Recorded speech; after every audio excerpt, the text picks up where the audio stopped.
Marty Baker. Elizabeth Hughes. Present. Roland Agby. Bruce Lesh.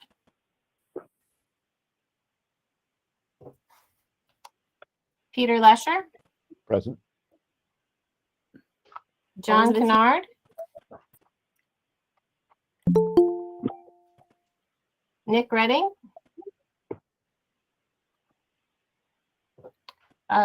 Bert Comerow. Here, good morning. Good morning. Marianne Harms. Present. Janice Hayes Williams. Present. Natalie Shabbat. Here, good morning. Good morning. There. Dan Spaden. Good morning, everyone. I'm here. Excellent. Bob Campbell. Present. And Dennis Doster. Present. Good morning, everyone. 7, 8, and we have exactly a quorum. Okay, seemed touch and go for a moment there. I And know. thank you all for bearing with us. A few people show up on the screen with just their phone number, and so it helps just to verify who we have on board. First item on our agenda this morning is chairperson announcements and updates, and so I'm offering those to you. And the first thing to note, of course, is that I'm serving as the chair for the meeting today.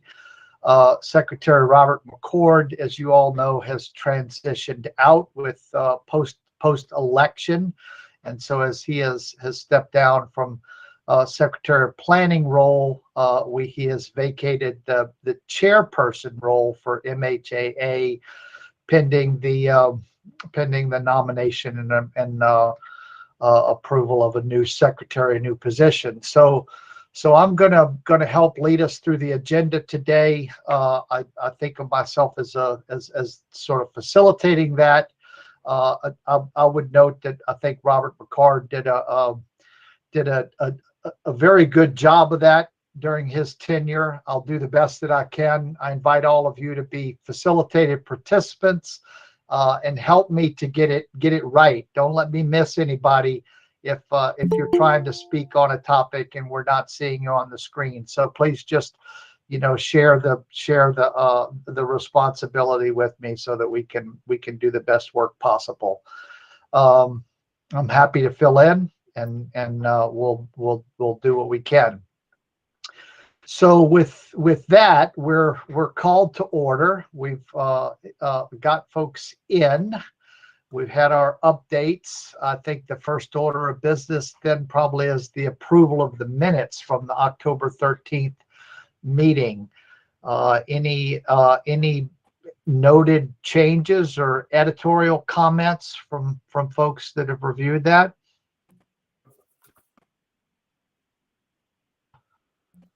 And if hearing none, we need a resolution to approve. The minutes look good to me. I'll move the resolution for their approval. And I'll second. Was that Bert? Yeah. Thank you, Bert.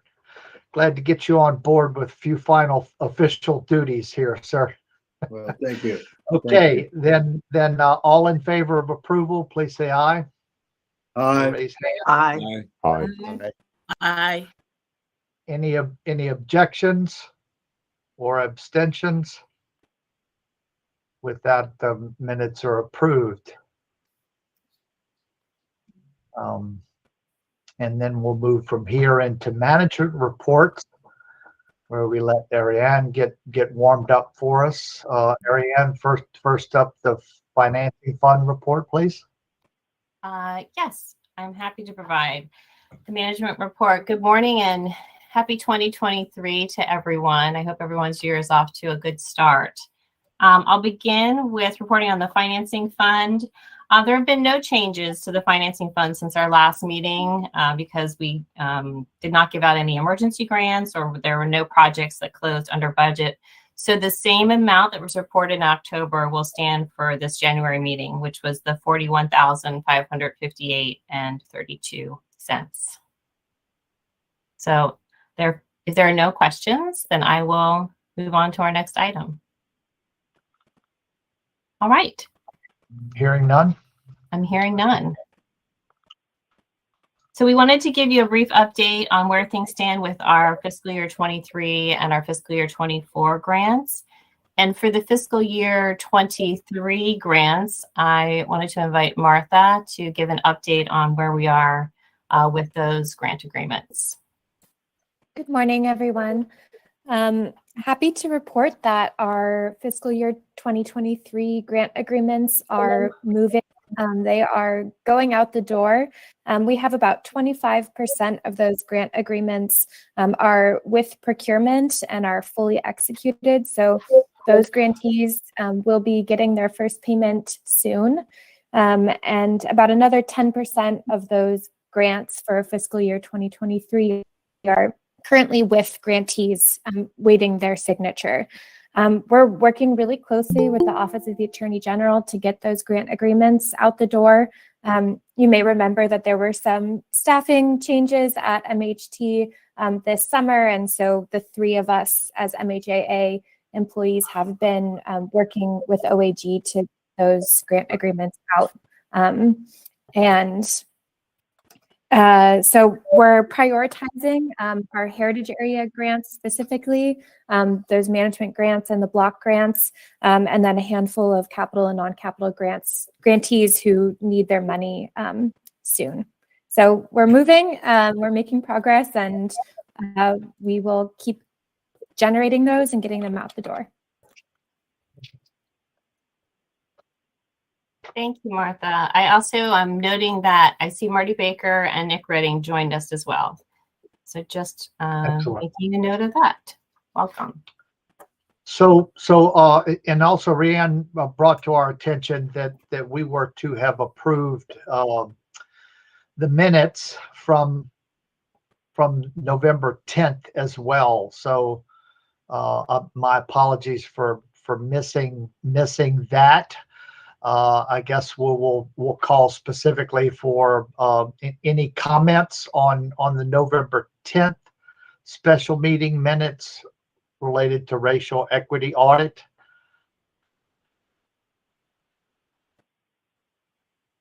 And hearing none, we need a resolution to approve, please. So Or moved. motion to approve. Thank you. And second?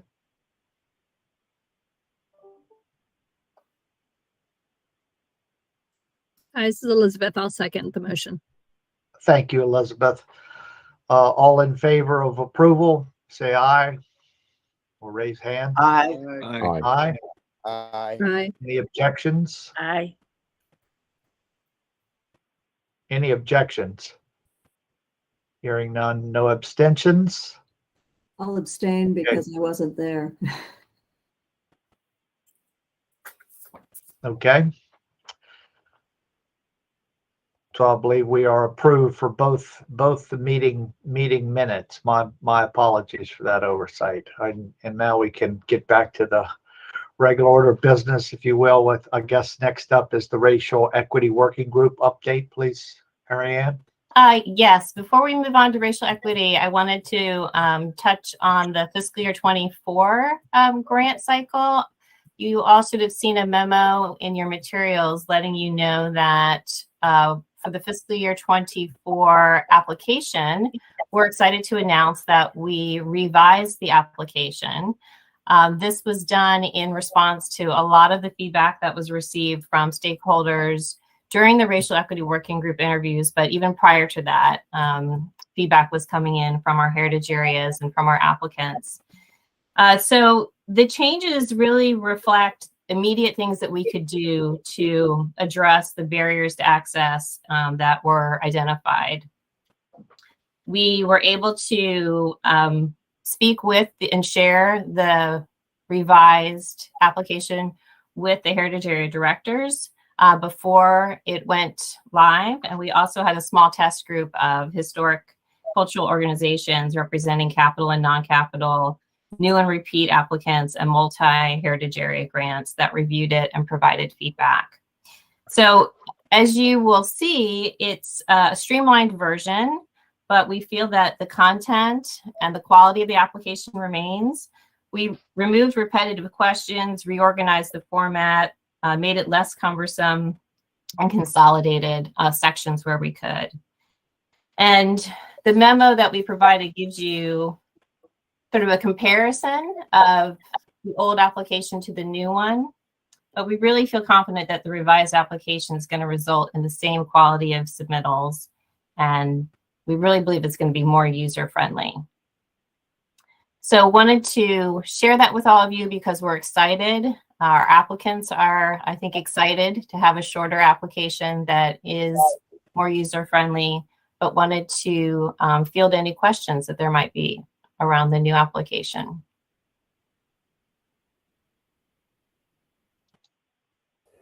This is Pete Lesher, not a question, just a thanks for doing this. There were some aspects of that application which I think led applicants to wonder, do I put that answer in this bucket or in that other bucket? There were some things that I think led to some redundancies in the responses, and this looks cleaner. Thank you for tackling that task. Thank you, Pete. Thank you. I will add that we did officially launch the fiscal year 24 grant cycle on December 21st, and we've held one in-session and one virtual information session so far. And we have 4 more coming up in the next couple months. So we're excited to be getting the word out and being able to share this with potential new applicants. I think Pete has spoken for all of us, but it certainly is a durable concern to be sure that the application is as streamlined and direct and workable as possible. So it's I think your efforts will be appreciated and certainly appreciated by the authority. So I again, y'all forgive me. I think my pacing is not very good, and I finally have gotten the chats revealed on my screen. But Lucille had some comments that she's put in the chat about the pacing of the FY23 cycle. Lucille, are you just trying to get those in the record? Is that something that you want to discuss with us before we move on from discussion about grants? No, I just wanted it noted that we have a number of recipients throughout the heritage area that note that the FY24 cycle is beginning before they've had any funding from the FY23. And I don't know, and this is in no way, I mean, this is with great appreciation for the hard work of the team at MHAA and MHT regarding this. We just don't know if there's a way that in the future this can be looked at, if there is funding options that are needed to assist with getting these funds out the door, because so many projects have to be on hold until funds are received, particularly when viewed through an equity lens. So I just wanted that noted, and also to say thank you for everyone's hard work.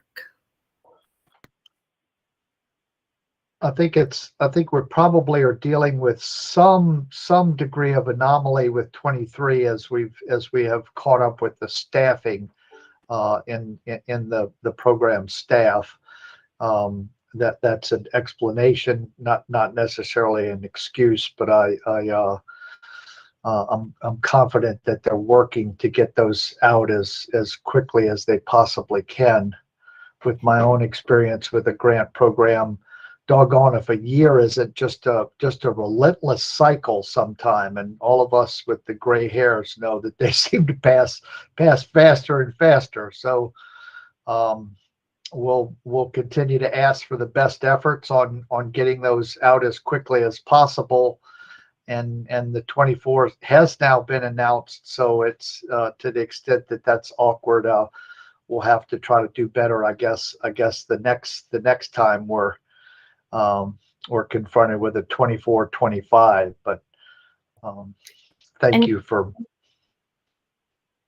Yes, and Bob, if I could just add to that, we are very aware that the fiscal year 23 recipients are anxious to get their funds. I know this is my first year going through the full cycle, but my understanding is it's not unusual that we are announcing the next year's grant round while just starting to issue payments for the current year. Usually grantees don't see their first payment until around December or January of the grant cycle. So while we are a few weeks off, we are doing everything that we can to get those out the door, given that there was reduced staff this year. And I think, Lucille, to your question of how can we prevent this in the future, the position that helps to process those payments and grant agreements is currently being recruited and will be replaced. So we shouldn't have any issues with next year's cycle. Okay. Yes. I think Lucille seems comfortable with where we are in that discussion. So Okay. shall we move on? Yes.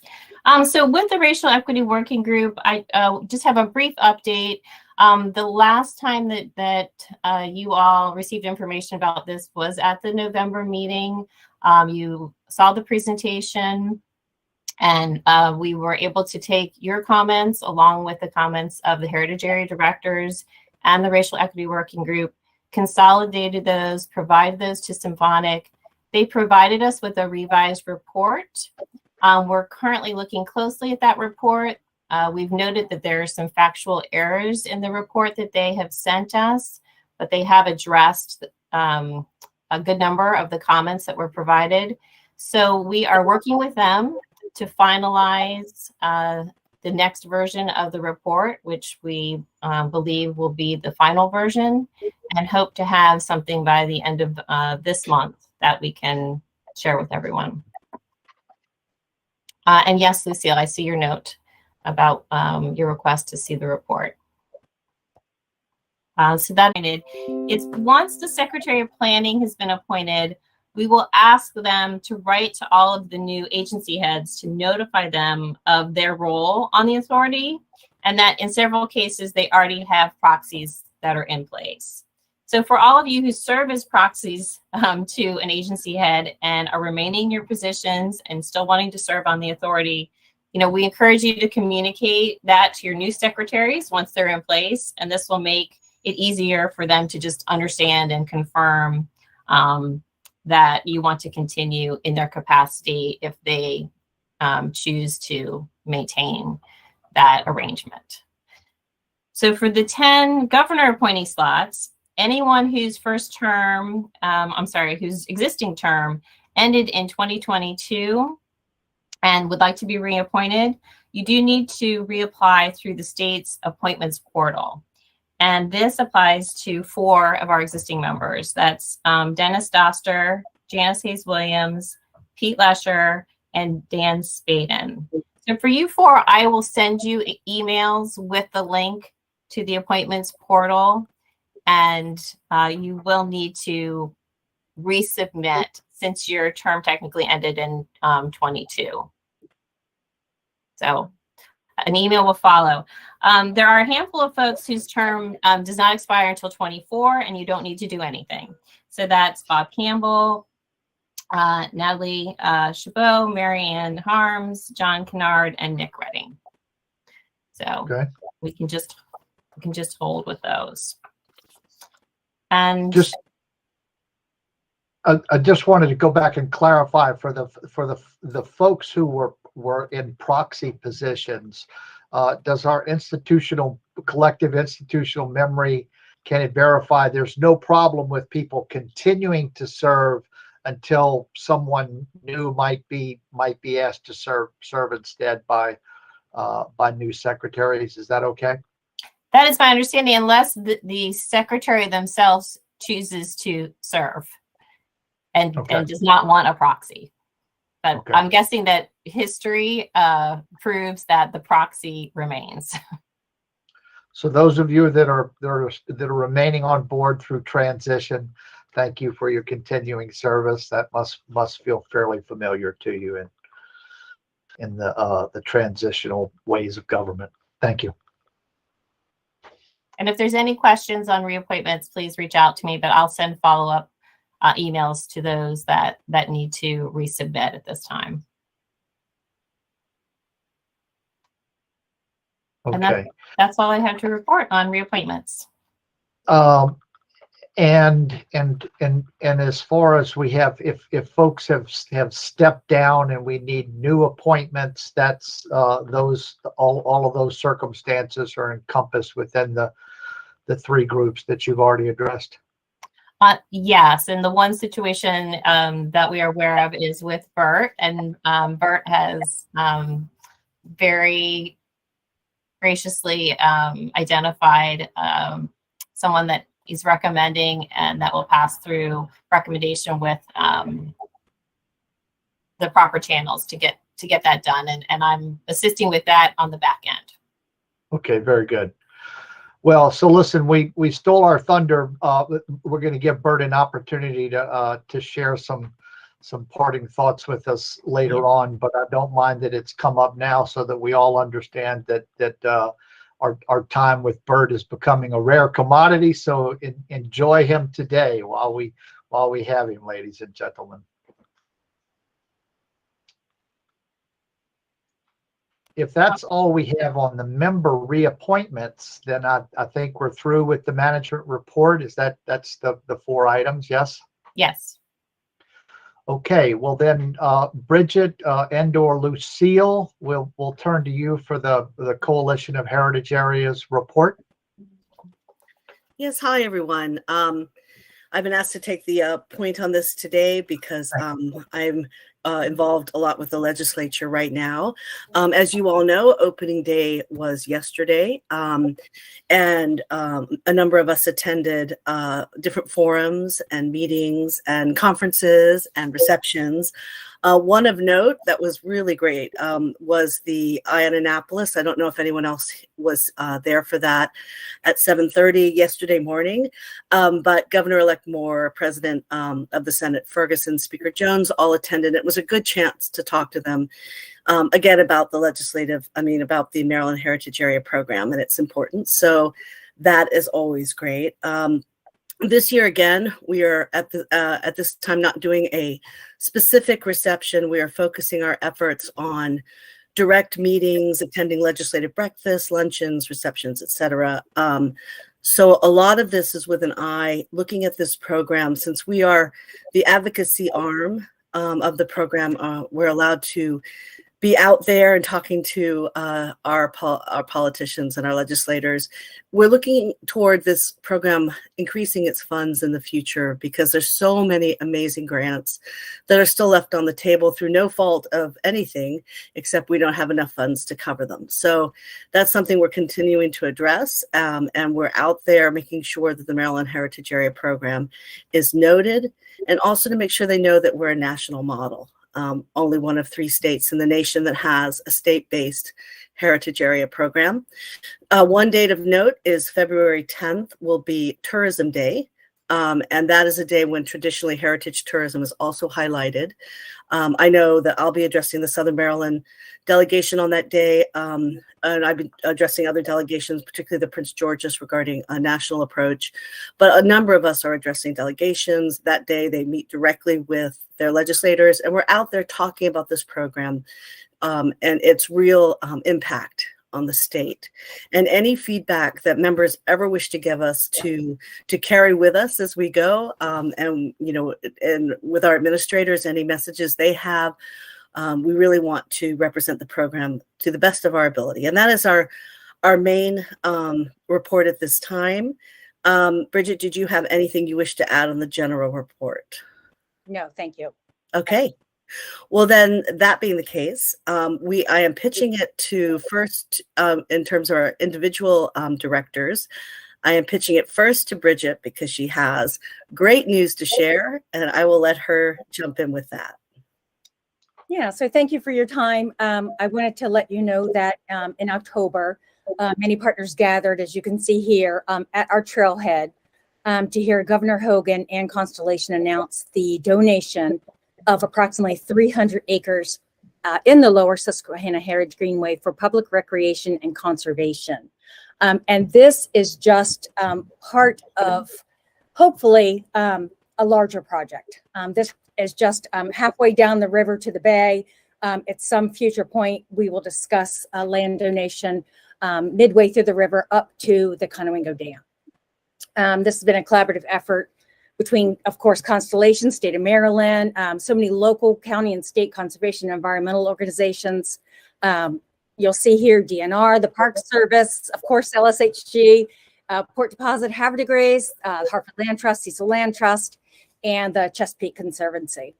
And it's also a significant accomplishment for the Heritage Areas program as well. As you know, a core component of the program and a major goal is natural resource preservation. And as responsible stewardship of all resources, that enhances the overall product that we're doing, which is the visitor experience. So thank you for your support. Next slide, please. Another big thank you.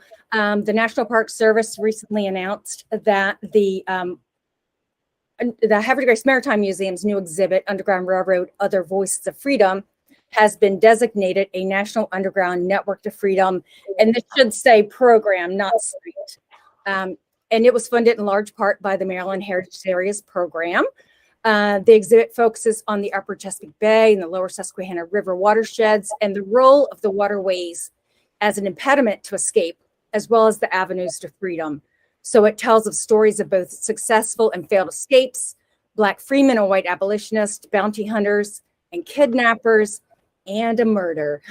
So again, thank you for your investment. I think it's important that you guys see what your investment, especially as you can see here, it was an investment of almost $14,000. And then we also, with the block grants that you allowed us to apply for, we awarded an extra $2,000 for marketing material. And you also, MHA staff offered suggestions on consultants like Mr. Anthony Cohen. So it was truly a collaborative effort, and it took very little money, but this is such an important research project, an interpretive project. We just thank you. And next slide, please. And river crossing. I've spoken about this before. It's another important Heritage Areas program goal to foster linkages among and between heritage area attractions, of course, for encouraging visitation. And for us in particular, the LSHG, that includes a long planned bike and pedestrian crossing over the Susquehanna or the Upper Bay region, specifically between Havre de Grace and Perryville. There's been growing groundswell of interest, support, and a momentum for this crossing, and the efforts being championed by local, regional, and national partners, especially as the $1.5 billion Amtrak Susquehanna River Rail Bridge replacement project is moving forward and is expected to be completed within 10 years. Next slide, please. So a lot has happened in the past 30 years since the LSHG has been formed. A significant amount of trail development has occurred. And thanks to our East Coast Greenway partners, you can see the 9 trails that cross and intersect here in the Lower Susquehanna Heritage Greenway. And as reported by the East Coast Greenway, this is one of the most challenging trail gaps of their entire 3,000-mile long trail. Not to mention at least 8 other major trails, parks, and active transportation routes in the region and in the country. And additionally, a bike ped crossing is the optimal way to move forward to seize the once-in-a-generation federal infrastructure funding to transform the economic development and public access to sustainable and affordable transportation, public health benefits, and recreation. And this is not just for Cecil and Hartford counties, but we see it as a benefit to the entire state and the Mid-Atlantic region. Next slide, please. So here's a mock-up, again, thanks to our East Coast Greenway friends. We have recently heard back from Amtrak that they are supportive of a potential third standalone bike and pedestrian bridge span, which would be in addition to the 2 rail bridge spans. Though it would be physically separate, it could be constructed as a part of the Susquehanna River Rail Bridge project that is now entering the design phase. The support and details about the potential third span were expressed in a response letter from Amtrak, Dennis Newman, the Executive Vice President, Strategy, Planning, Accessibility. So the timing is critical given the advancement of the rail project, expressed support of Amtrak, as well as the new transformative federal infrastructure funding. We're currently in the stages of presenting the idea to local, regional, and state partners, given this timing and opportunity to reassert the collective support for the crossing and seeking guidance on the best next steps to advance the project. Thank you. Thank you, Bridget. And you all have heard a lot from me lately, but oh, Bridget, did you want to say something? I was just going to say, and to Lucille and her great and wonderful news, so much good news happening last quarter. So thank you. Well, you can tell we don't support each other at all around here. So thank you, Bridget. Yes, so our big news, if you haven't heard, is that we are now officially the Southern Maryland National Heritage Area, which is an amazing thing to have happened. We got through on it was skin of our teeth at the year-end spending at the U.S. Congress. And yes, it does take an act of Congress. I kept talking to people about that, and they're like, "You want to do what?" And I said, "We can do it. We can make this happen." It is an amazing achievement for the area, for the story, for the partnerships, for everyone who's worked so hard at this. And where the Maryland Heritage Area is concerned, this also highlights again that the Maryland Heritage Area program is very unique and also incubates the stories on a national level. We inform Maryland's history, but we inform the nation's history in a very specific way.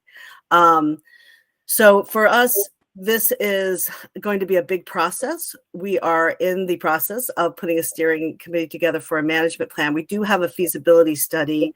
Let me see if I can drop that in the chat. We have been so busy. I have not had a chance to send you all beautiful slides. I don't even know if that'll work, but I can send you the feasibility study if you don't have it. You all have heard from me before, but one reason this is really important now is as we look at our nation, who we are and who we were and who we want to be, the story in Southern Maryland really accents that. And I know I'm preaching to the choir here, so I'll be very quick. You all know this, but it's worth repeating. It is in this little obscure peninsula at the end of the earth at the time that the first time that any type of religious freedom was put into law ever in the Western world, not just America. They even put their church and their state house at opposite ends of the town to accent the separation of church and state. It really is where church and state separation began. And that is remarkable. That is a basic human right that was established internationally, not just nationally. And of course, as I've said before, it's where the first woman ever petitioned for the right to vote, ever, Margaret Brent. The first person of African descent who ever served in a legislature in America, Matthias de Sousa, that was 1642 and 1648, respectively. But again, one of the stories we're telling is it is not just the story of these amazing accomplishments. It's at what cost? Because for every freedom gained, there were freedoms lost. The first people of our region are still here, which is remarkable. But they have survived, and their story is of survival. And we're telling that story. We're not telling it. I guess that's what's important to say. They're part of the process of telling the story. They're incorporated, one of the pillars of our national heritage area.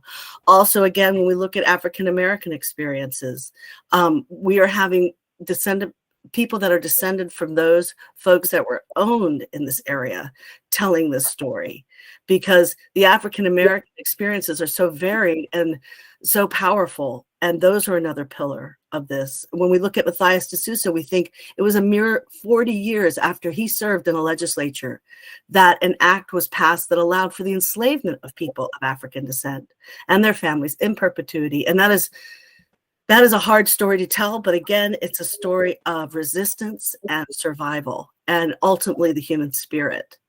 So there are many other firsts in this region. There are many other reasons we're becoming national. Those are just a few of the small highlights. I'll put small in quotes. And we're really grateful that our national legislators saw this potential and helped push this through. We got it done in 2 years, which is remarkable. It usually takes 10, 15, 20 years. And I think it's the story, the compelling nature of this story and the timeliness of this story. And so that's one reason I think we were able to get it through so quickly.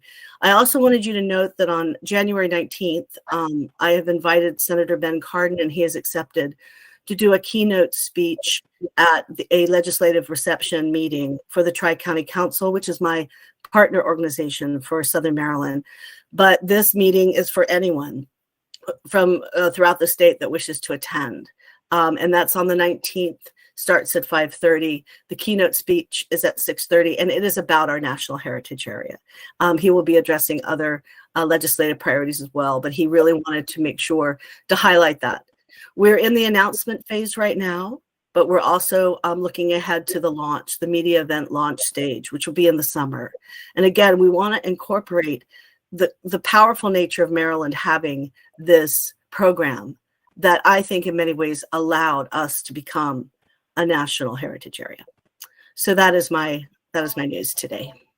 So Lucille, congratulations on such great work and hard work. I note that Shanti has raised a hand. She may have some question of clarification. Shanti, would you like to speak up, please? No, I don't have any clarification. I think Lucille did it all. But I would like to jump in on this, and I did need a slide to tell you this. So as Lucille was heading across the finish line to become a National Heritage Area, Oh, yes. Yeah. Yes, it was a battle. There was no joke about it. So briefly, what I want to tell you what happened in Baltimore. That same bill, Senate Bill 1942, became law on January 3rd, reauthorized Baltimore for another 15 years. So we will continue to be a National Heritage Area until 2037. Anybody that's looking for a job, get your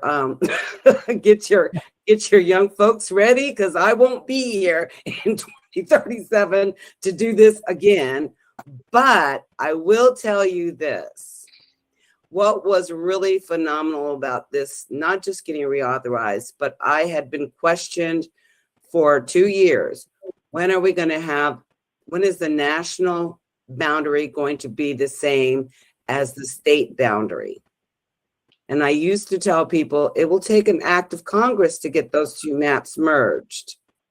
And what I am happy to say is that as of that bill passing, our state boundary is now merged with our federal boundary. And what's so wonderful about that is it means the funding that we now get from the feds, we will be able to share to our partners and our cultural institutions within the entire heritage area boundary. And that is a big feather in our cap for our partners, because it's always been a struggle to be able to keep those two things separate and try to make everybody happy. So now they're going to be as happy as they can be. Okay. Thank you, Shantae. I just wanted to tell. Congratulations to Southern Maryland and Baltimore. Yes. So we've got it wrapped Lucille, up. Thank you. Lucille, had you concluded? Were you ready to tag off to? Oh, I think- absolutely. But I do think Mary Ann has her hand up. Yes, I'm please. sorry.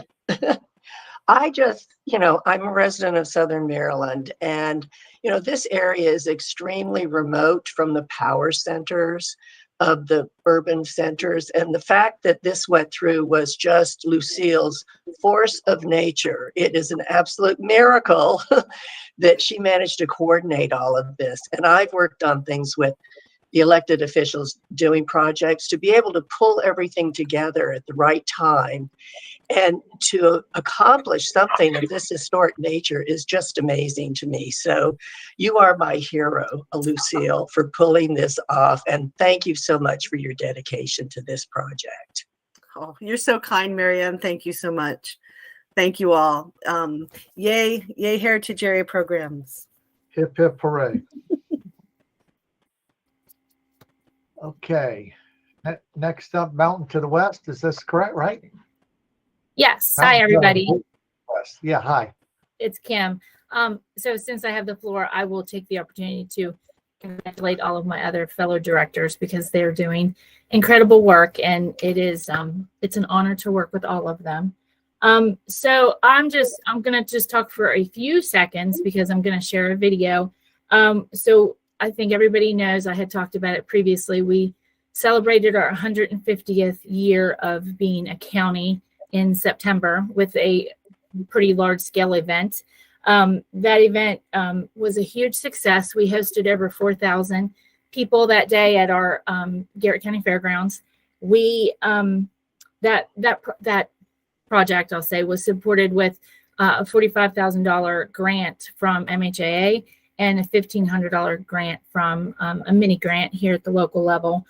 It was a really awesome event. We were able to highlight so many of our heritage assets and the heritage in our county. We hosted storytelling sessions. We had performances of our women's suffrage and John Worth Garrett, our namesake. We had Appalachian music. We had Appalachian food. We had historic displays. We just kind of covered everything. It was such an awesome event. So with that being said, I'm going to let Andrew share the video, and I'll be quiet. Thanks, Kim.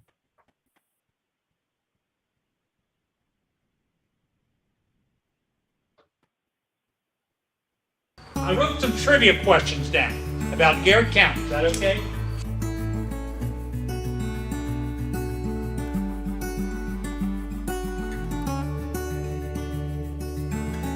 What is the Native American word Yakagani translated to mean? It is not. Running contrary. Or river that flows in a contrary direction. Someone had sent us an email, and I don't remember who it was, and just said, hey, the 150th is next year. And we just brought it up, and we kicked some ideas around, and we decided just to form a committee with various parts of Garrett County organizations to plan an event. And we were just thinking of an event like today, but the committee came back with a series of events tied into the towns, which obviously I really like. And they did the coin thing, and then they tried to be in every town for the town events to give out the coins for a collector's item. And then all of that led up to today. Bringing the whole community, all ages together, it really is exciting. People are so anxious to get those commemorative coins that have been distributed to each of the towns. So the coin project came out early in the discussions, and something that we felt would be unique. The idea was to invite and entice people to visit each of the 8 municipalities to collect a coin. And the people are anxious to make sure they get them because there's only so many sets available. So it's first come, first serve. So it's like I'm handling crowd control. The front side features John W. Garrett, the namesake for Garrett County, and the reverse side is custom for each of the 8 towns. I think it worked out very well, going to each town so that people could come there to get their coin and see what's happening in each town in the county. Kevin Knoll really took it and ran with it, and Kevin, along with Carol Riley and Kim Durst and some other people. I think they're the ones that did the brainstorming and came up with all the different activities and events, and then how to bring them together in kind of a capstone thing that we have today. We were part of Frederick County, and then Washington County separated from that. We were in Washington County, and then Allegheny County separated from that, and we were in Allegheny County. And then we decided we'd be better off by ourselves and became our own county 150 years ago today. Garrett County was named for John Worth Garrett, and who lived from 1820 to 1884. And he was president of the Baltimore, Ohio Railroad. And it was created from Allegheny County, Maryland in 1873. It was the last Maryland county to be formed. I say it's a great day, so I think by looking around up here at the car show that's behind us, and it looks like it's starting to bring people in already. I hope that the citizens of the county come out and participate. But again, I hope the visitors come and see what the county really has to offer. There is a full slate of activities today. I think looking at the itinerary, just about every organization, the Daughters of the American Revolution, the Historical Society, the Arts Council, and so on and so forth, have things going on. I think one of the best things about it is it's an opportunity for a lot of younger people to learn something about the history of the county and the history of the towns, and old people like us. We've been exposed. I was going to say, you've been here for about 148 of these 150 years. Cut that out. My mother's face, my father's heart. A good day when the fall rains start. History makes a town unique. People make the town great. A feeling you find no matter how far you've gone. The thing you can't quite put your finger on. Back home. Hey, what generation of Garrett Countyans are you? Ninth. Party of 6, never on time.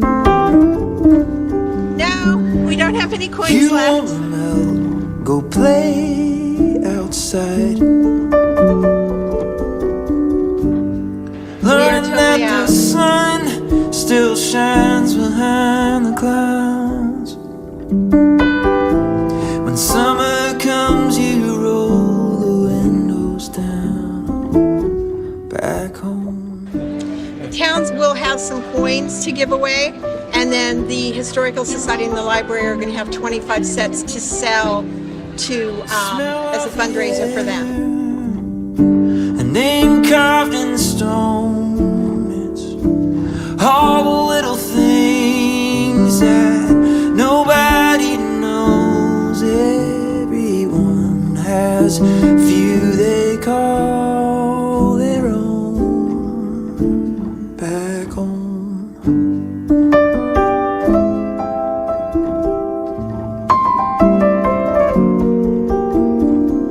When I was growing up, none of this was here. The college wasn't here, the airport wasn't there, and Deep Creek was a different animal than it is today. A name carved in stone. It's all the little things that nobody knows. Everyone has a few they call their own. Signed by the President of the Senate, William Ferguson, and myself as a senator from District 1. So congratulations, Garrett County. So congratulations, Garrett County. Happy birthday.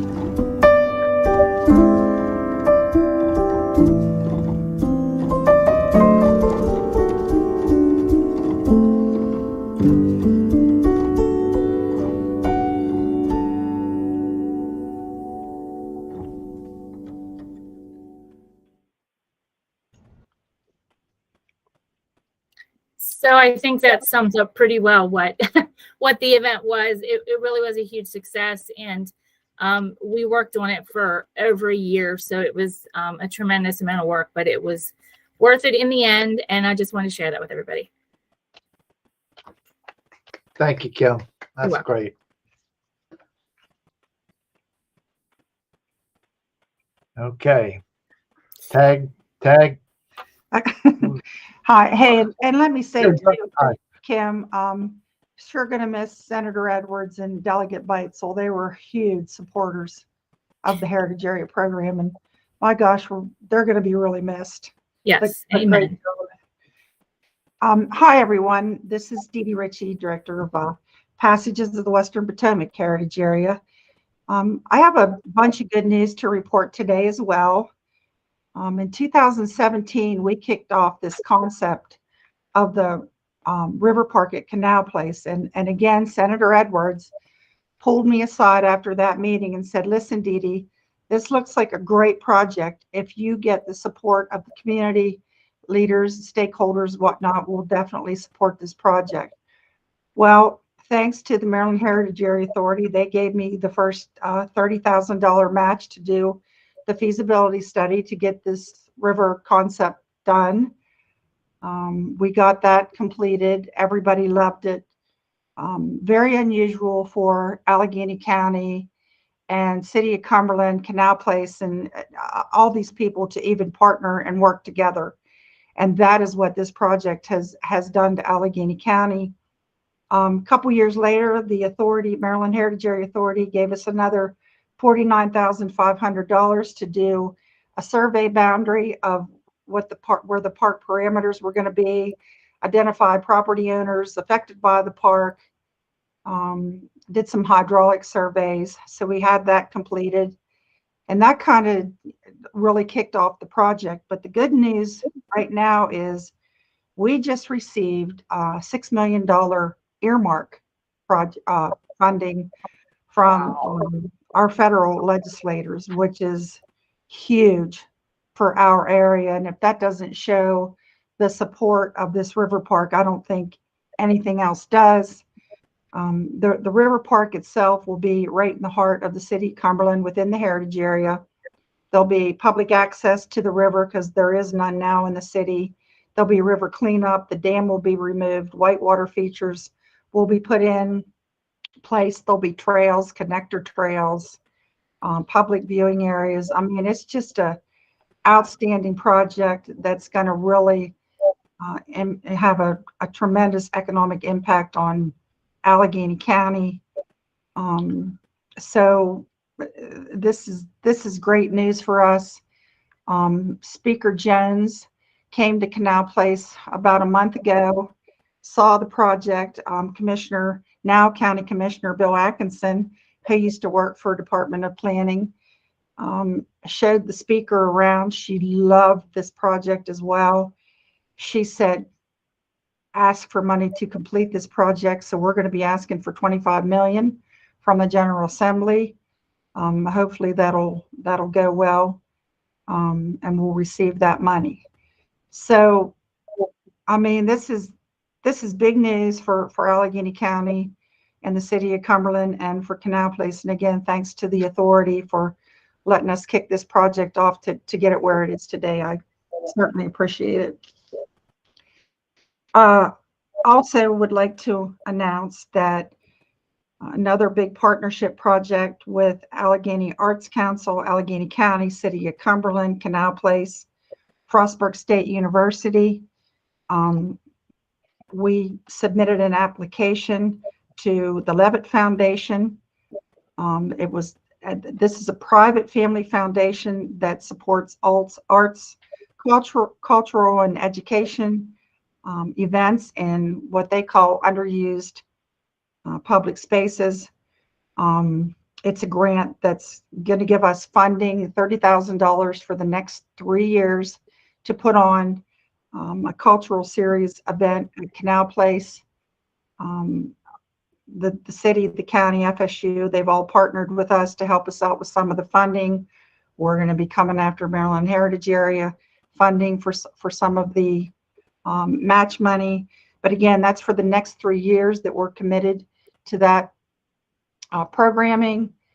And the events will actually be on Thursday nights. They'll be free, open to the public. It can't be any local vendors. It has to be all out of town people that'll be brought in. But what we're thinking is we're going to kick it off on Thursday nights from June to August for the next 3 years, trying to, ask more people to come in and visit for the weekend so they can come in on Thursday and perhaps leave on Sunday.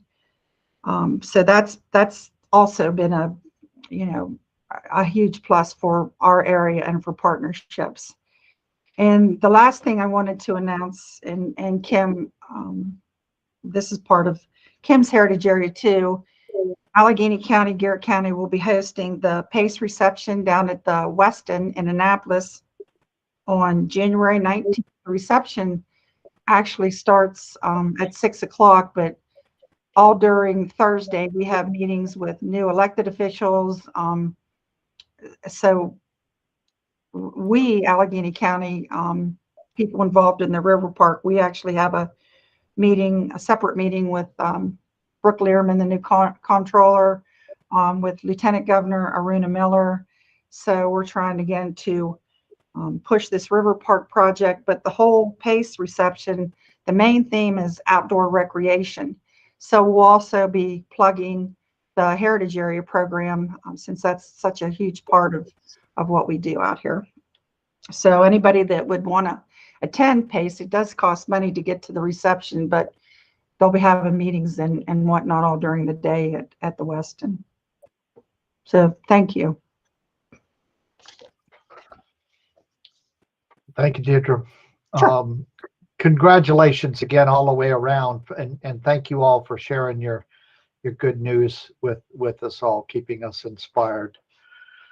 I believe we are through with the time we have allotted to that. So Ariane, you want to lead us into this discussion about the Richard Potter House?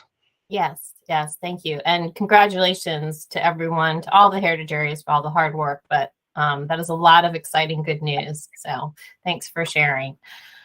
So we have one action item today, which is Resolution R300 to approve a request by the Town of Denton to revise the scope of work for their fiscal year 21 capital grant. The request would allow for the restoration of the property, including the removal of a rear addition, the removal of a second floor, the restoration of the roof to be lowered to the first floor, and the restoration of the fireplace and chimney. We have with us today, obviously, Gail Owings, the Heritage Area Director, but also Jock Walsh and Don Mulreen, who I'd like to invite to speak about this project and just tell us a little bit more about the change in scope. Hi, Don Mulreen speaking. We lost our internet connection, so luckily I did both the phone and the internet. So as you all are aware, this building has been kicking around for the past 10 years. And thanks to funding grants, we just received another grant from DHCD. We believe we can really move forward. From the packages that Andrew forwarded to you, we've really gone in to look at how we can. Uh-oh. Uh-oh. How we can do this project. Don, are you gone? Sounds like it. Well, I'm Jock Walsh. I'm president of the Caroline County Historical Society and chairman of the Denton Development Corporation. They're both total volunteer organizations, no staff. This is a step in a multi-step project over decades to build infrastructure for tourism in the town of Denton. Caroline County was founded in 1773, but there was one problem. There weren't any towns here at all. It was created to keep a numerical balance in the state between the Eastern Shore and the Western Shore. They wanted to form Harford County, and the Eastern Shore delegation demanded a county, so they said, okay, stick it up the Choptank River. And but there weren't any towns here. So then the revolution started, and then when the revolution was over in 1781, on the day that word arrived that the revolution was over, they created the town, sold 8 lots to 8 different people. So when we find a building that dates from the early history of the town, we're always very interested in it. The problem with the town after that was that we had 4 major fires. So a lot of the original buildings from the town were destroyed at that time. Denton for years was only 1,900 people, but it's expanded to about 4,000 people in the last 10 years. In 1970, we had a private nonprofit that did a lot of work on the aesthetics of the town, planted trees, put in outdoor furniture, changed the signage of the town and all that. Forgive me, please. Forgive me. I'm going to interject, and I realize with your colleague having fallen off, you're pinch hitting for us. Please, if you will, be sure that what you're covering for us is giving us some clarity about the original intent of the original grant, what's changed, and why you're asking for the new scope of work that we're after. That's what's of most essential importance to us. Hey, well, I was getting to that. Okay, thank you. But we had a project called the Archway, which was to be an anchor to our downtown, and it involved taking a variety of buildings that were non-resident landlord owned and converting those buildings, restoring them and turning it into what we called the Archway. We originally did a survey of the buildings that were on the block, and there was a house that was at the north end that we discovered. Well, originally we thought it was just a 1900s house. Every bit of the original fabric of the house had been covered about 1900. As they started the project, the town bought the property, and there was a draftsman who wanted a house that was helpful to the town and the county. So the town rented him the house. He began to renovate it, start demolition of various parts of it.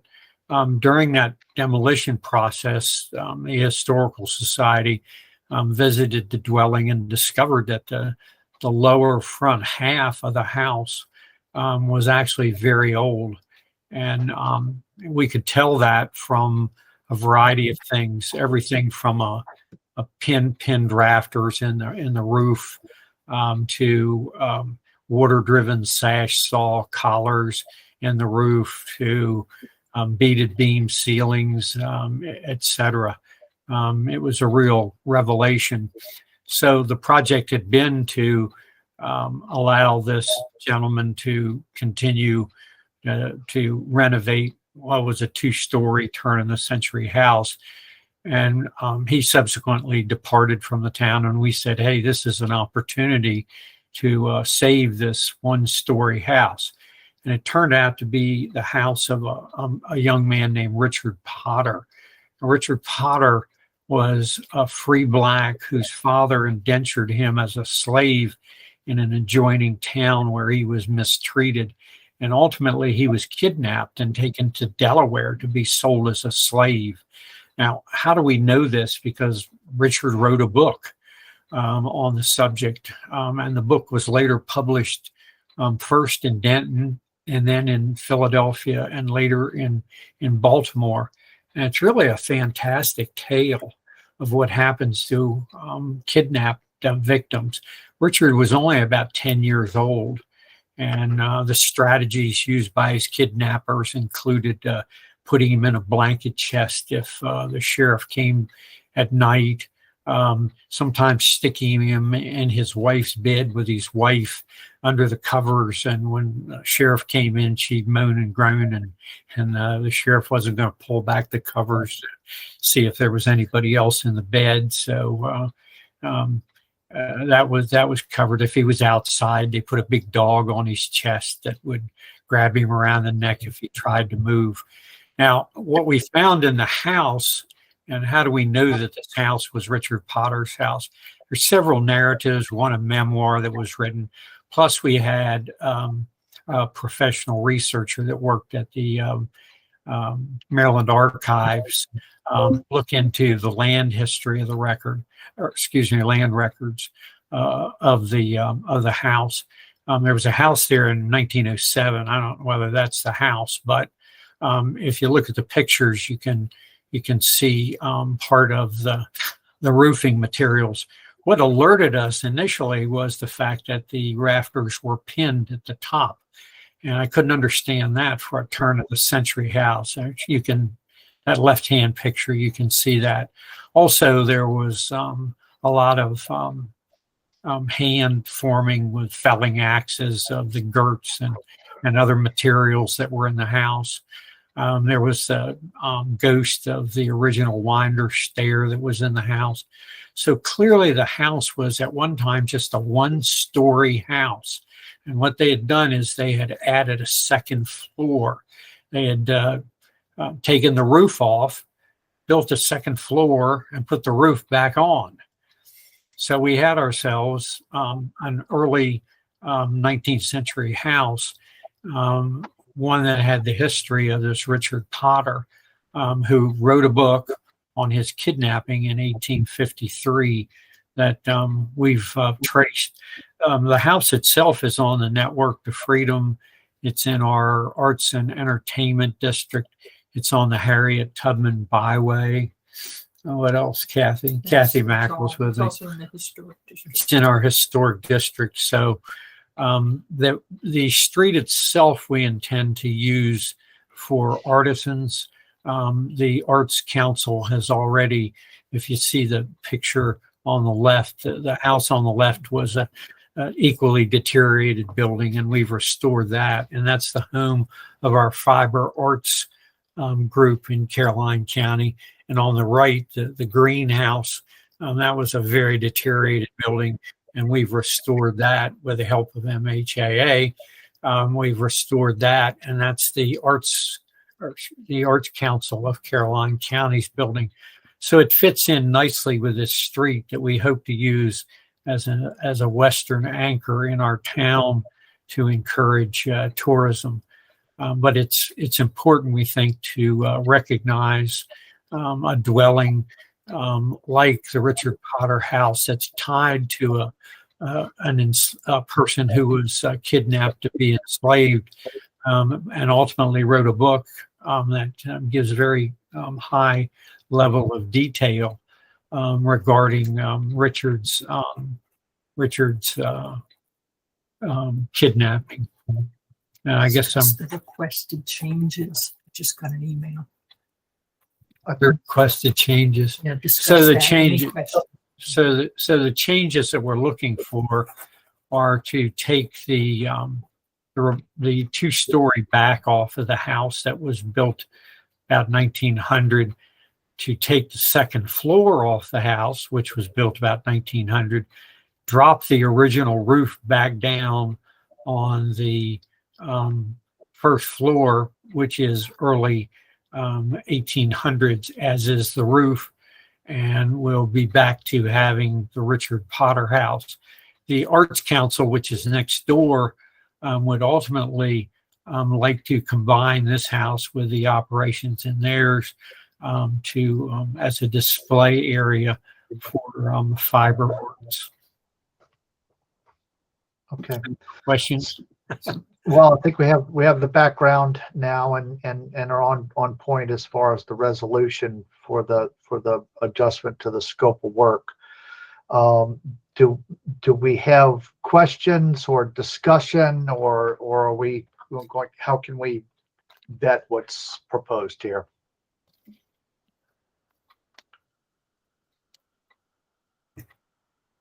For context, if it's helpful, I can just share with the authority that the current approved scope includes renovation to exterior, repairs, windows, doors, reconstruction of the front porch, and installation of an ADA ramp. So the amended scope that they are requesting would be for the removal of the rear addition, the removal of the second floor, the restoration of the roof, lowering the original roof, and the restoration of the fireplace and chimney. Those would be the amendments to the scope. Which presumably would be instead of some of the original items that were enumerated, or in addition to them. I would ask the grantee to comment on that. All of these things are original parts of the house. They were just buried under 1900, circa 1900 improvements to the dwelling. So we're taking the house back to its original appearance as much as possible. Some of the items from the original house are gone, like the floor, but others like the roof and the ceiling, etc., are all there. So Jack, would Okay. there still be a reconstruction of the front porch and an installation of an ADA ramp? There'll be a construction of an ABA ramp, but not on the addition of the original porch. We've studied the Sanborn maps of Denton, and that porch dates from the early 1900s. We can tell from the Sanborn map. So I don't. If that was in the application, it was a mistake. Okay, so that would be removed then from the revised scope. That's I think correct. we have some questions or discussion. I'll see Megan with a raised hand, and then Elizabeth, and maybe some more after that. Y'all help me. But Megan, if you'll go first, please. Yes, hello, Megan from Anacostia Trails Heritage Area. Appreciated the background and just have a question that perhaps others also have, not a member of the authority, but I'm happy to be able to ask a question, which would be, I guess was unclear what besides the ramp, the visitation value of the property, and then also if this grantee, who I know are doing great work in their county, has also applied for the MHT Capital Grant Program. Yeah, we've applied to the MHT Capital Grant Program, and we've received a grant. How much is that, Don? Are you on here yet? 40,000, I believe. Pardon me? 40,000. 40,000. And we have private money that's going to go into the project, obviously, because it's going to be expensive. Our architect, unfortunately, passed away. Michael Bourne, a lot of you may have known him. He passed away, so we'll be hiring another. We get permission to do this. We're going to be hiring another architect. Thank you. Elizabeth? Yeah, so I guess my question is, typically we look at additions onto a property because the additions that will be removed are from 1900, Jack, I think you said, right there. That's correct. Sort of historic in their own right, but in this case, what we're doing is really a restoration.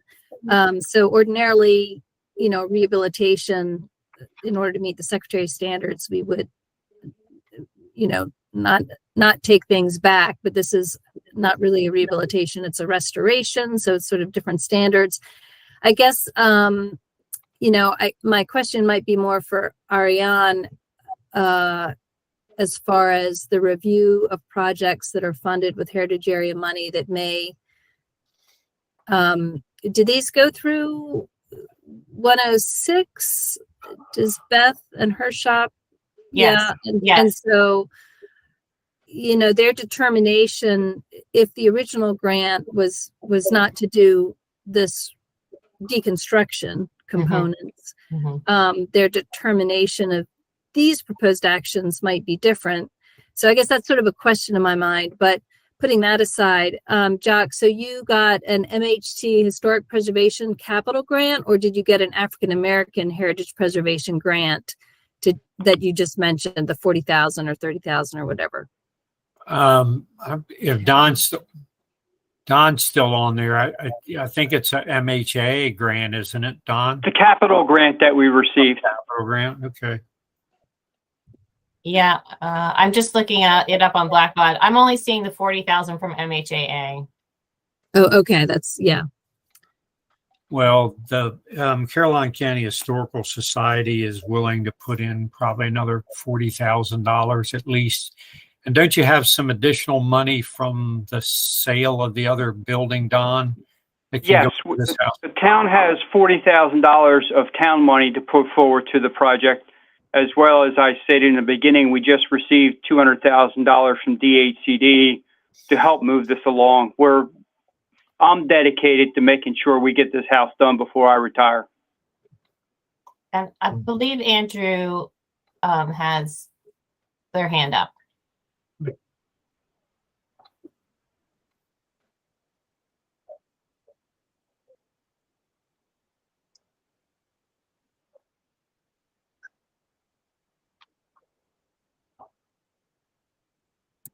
Great, that's very helpful. Thank you. Okay, and Victoria? Yes, I am the president of the Fiber Arts Center, which is adjacent to the Richard Potter House. And we have an African American grant of $50,000 for a feasibility study and an architect to work with the Richard Potter House and to help annex that and work with to use the Richard Potter House as part of the Fiber Arts Center and to open the Richard Potter House as a museum and to make it available to the public, so it will be open to public access and be useful in our Fiber Arts Center. And that's one of the things we're working closely with the town and with their monies, and we're adding our money to their money and trying to work together to make it all, the project work. And so that's where the African American money is coming in. We have $50,000 to add to that, plus our energies. We're working with Jock and Don closely. We plan to meet every month in order to make sure that this happens. We are a very vibrant organization with classes and 160 members and ongoing exhibits that change every 10 weeks. And we're bringing a lot of people into the town, and we definitely want to make Richard Potter and the African American heritage that is right next to us a showplace and part of something that can really attract people to Denton and be a positive force. I think the bottom line is there's there's a lot of different entities that are involved in this. The town of Denton, obviously. The Fiber Arts organization is actually the one that's going to do the project. The Historical Society has really been there to evaluate the building and apply expertise and research and whatever's needed to get the project going. The Denton Development Corporation is again highly involved in the street and upgrading the street to be an arts an anchor for the eastern end of our business district. So I'm gonna attempt to summarize and ask y'all to follow along with me. And if this feels like it's off the mark, then let's be sure we're refining our understanding. So we have an initial award made for Richard Potter Dwelling Phase 1. I think we all sort of understand Phase 1 is suggests a certain amount of getting started and going where we need to go. And it feels as though their preliminary investigations, deeper investigations of the dwelling, give them a clearer understanding of what their renovation objectives should be. So not porch, lose the second floor, restore the roof. So there's some adjustments there that they're after. They obviously are. Andrew is reporting that there's been a preliminary sort of feedback from the Section 106 review that they don't have any immediate concerns that would lead them to immediately say no. So we have some latitude to proceed there. And it sounds like the applicants, the recipients, the town, the various parties are trying to aggregate the funding that they're going to need in order to be able to follow this to conclusion, with our money being a part of it. I think that's any part of that intrinsically wrong? No, I think that's a good summary. Thank you very much. So, I like the concept that we would be nimble and accommodating in our grant to town of Denton, based on work that they've already doing on site, right? If they're gaining insight and are responding to that feels intrinsically good. And I see a raised hand from Marty, if you would, Marty. Hi, yeah, just a quick question. Which DHCD program are you sourcing for the $200,000 grant? Don, are you there? Yeah, I'm here. I'm just checking the file. It's Community Legacy. That's what I, thanks.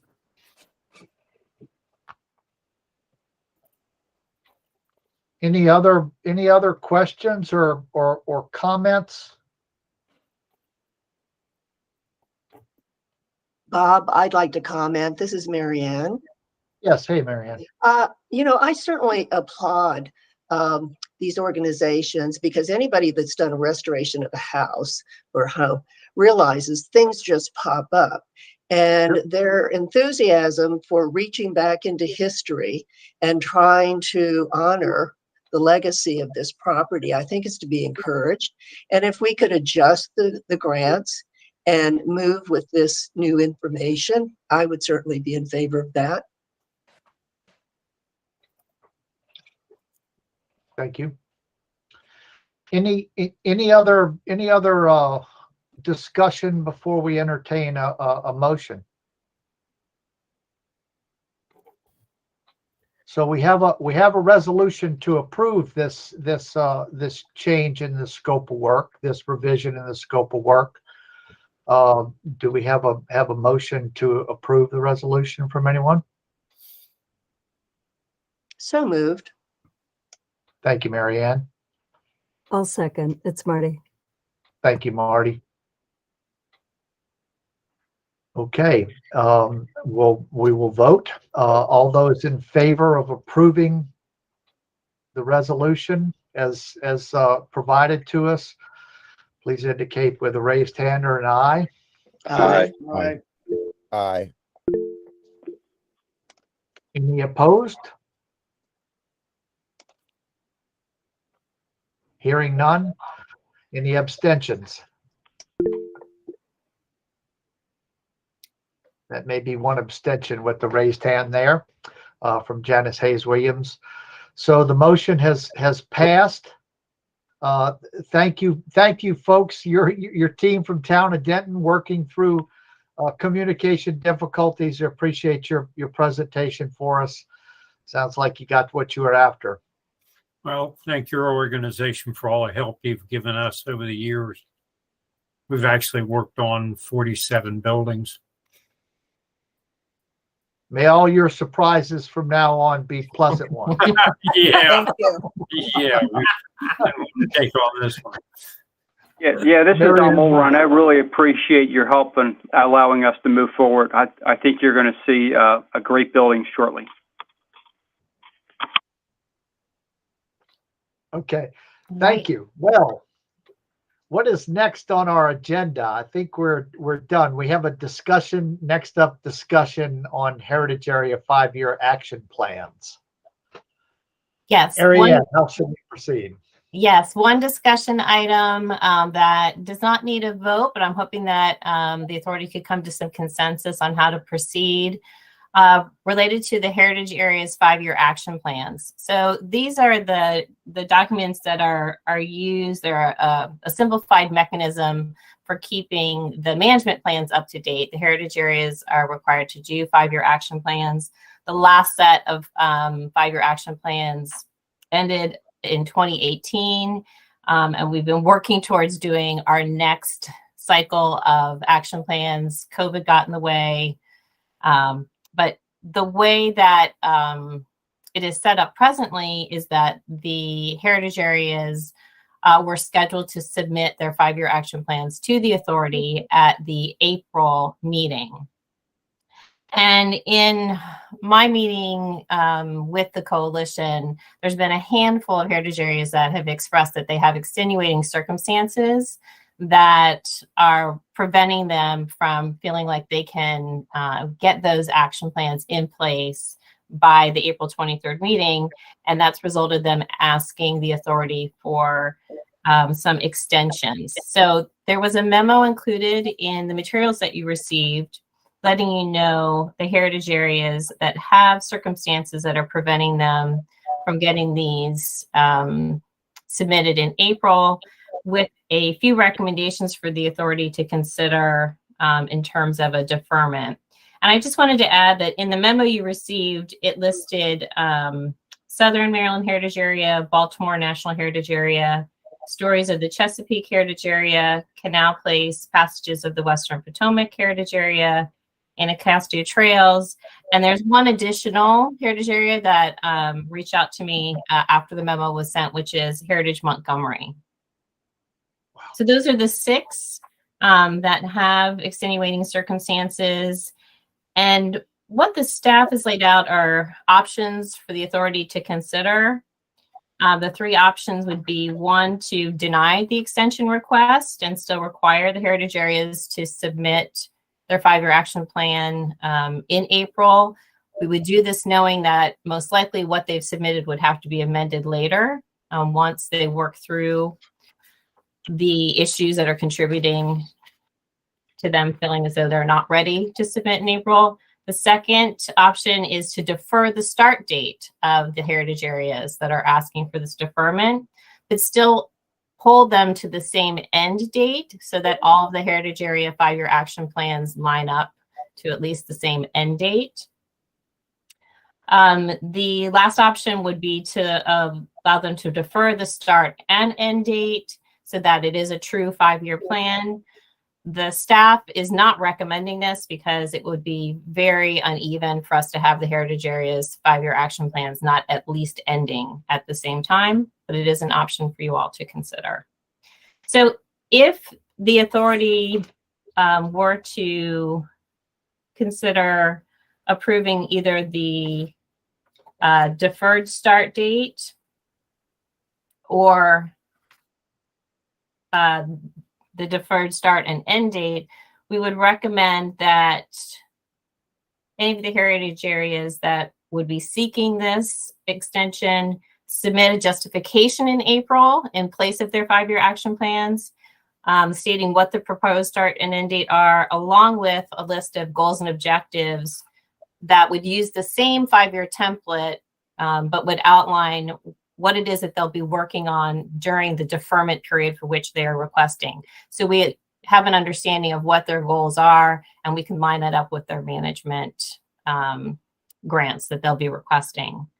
So I wanted to open it up to the authority to talk through how you would like to handle this request from the heritage areas.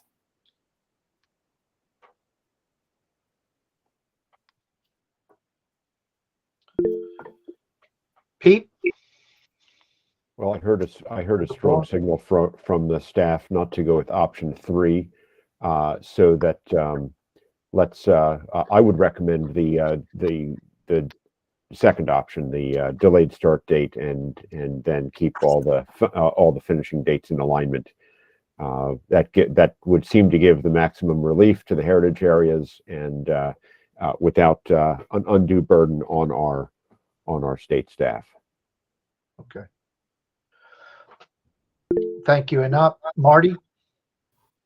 I agree with Pete, and I also appreciate the concern that was raised with regard to communicating the interim work so that it can be referenced in the management grants for the coming year.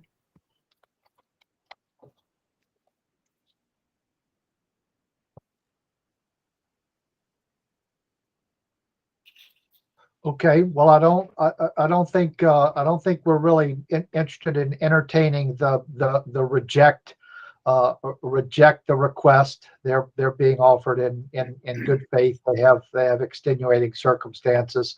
We are asking them just to get that some explanation and justification so that it's part of our record. And I think we're looking for that something that serves as a common point of understanding of primary goals and objectives in the interim period.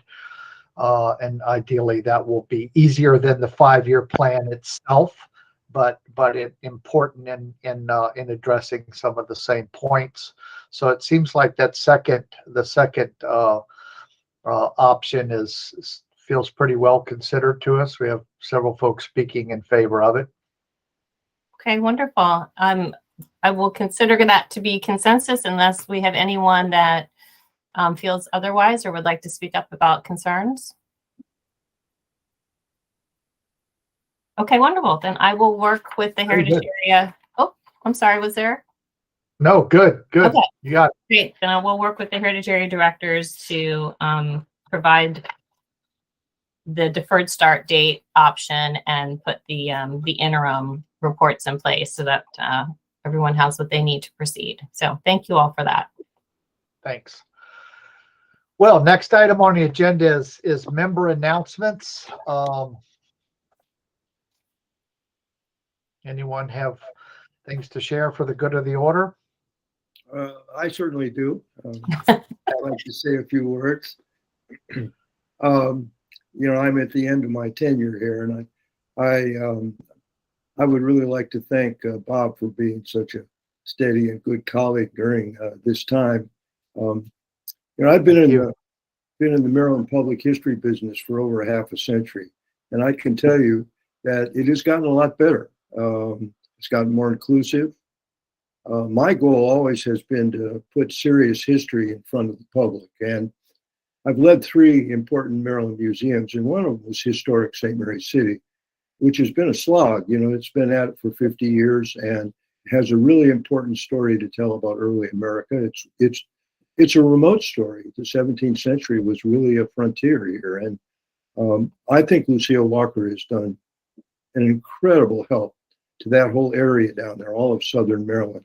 That's a part of the world that has been a part of the United States from the very beginning, from its story. And I think it has so much to say down there, and that national heritage area designation will be so helpful. So thank you so much, Lucille, for doing that.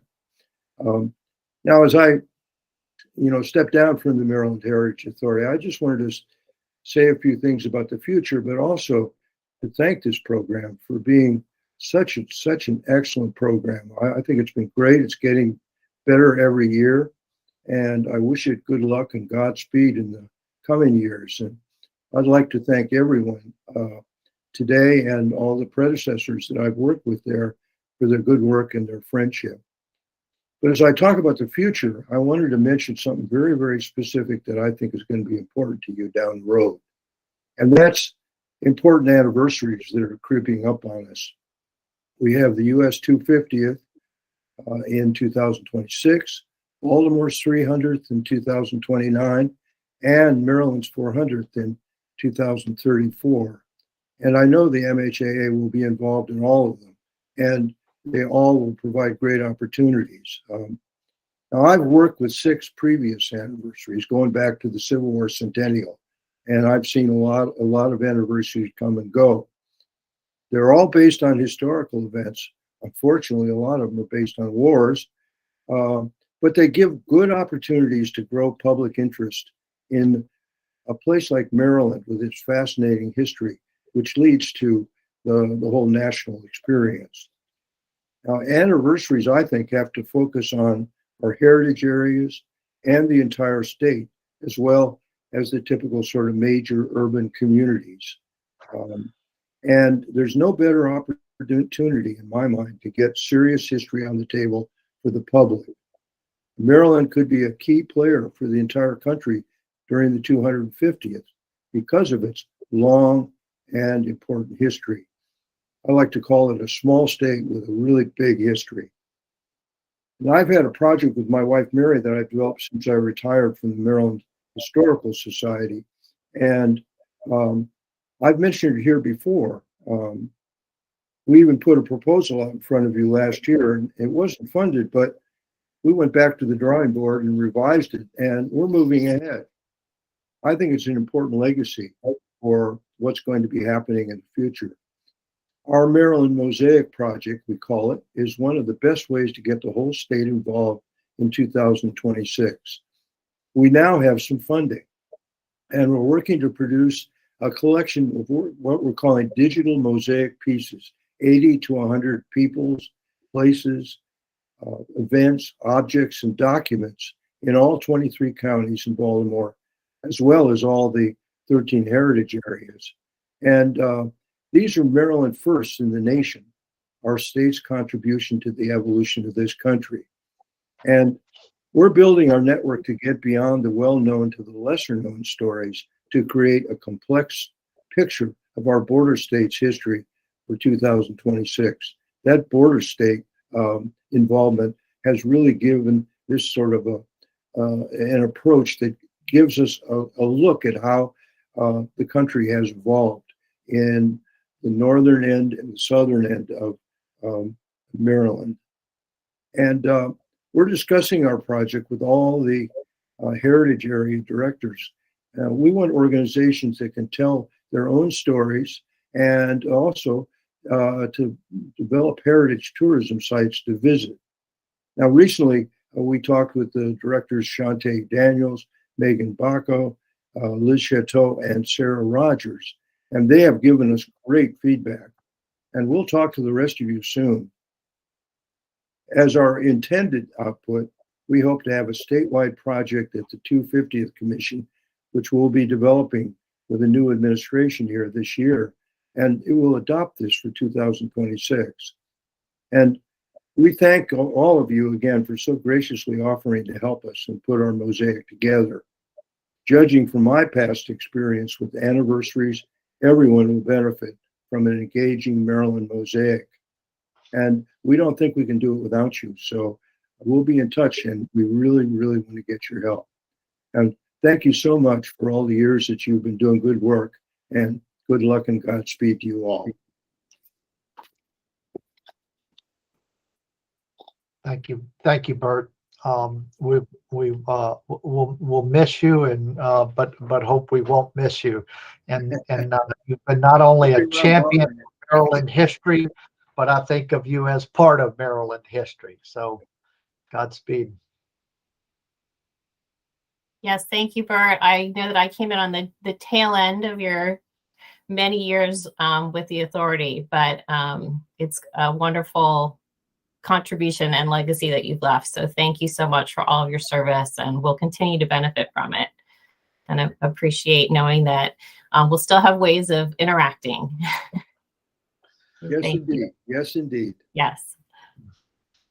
Are there any other member announcements? Is there any? Yep. Excuse me, Marty. Thank you. Hi there. Yeah, I was just going to mention that our bikeways and trail related programs are getting ready to launch as well. We will be having a grant workshop on February 15th, a webinar, and that's for the transportation alternatives, bikeways, recreational trails. And as many of you know, those programs have a lot of extra money these days with the new authorization bill. So we invite you all to participate to figure out how to work the trail elements into your active recreation heritage area plans. Thanks. Thank you. Any other announcements, or anyone have any new business they want to bring before the group? Hearing none. Ariane, have we missed anything? That is all that I have on my list. I think we need a motion to adjourn. I so move. Thank you, sir. Bert, signing off. I'll second that. I may, right? All in favor? Signify by waving goodbye. Thank you all. Yes, thank you all. Whoops.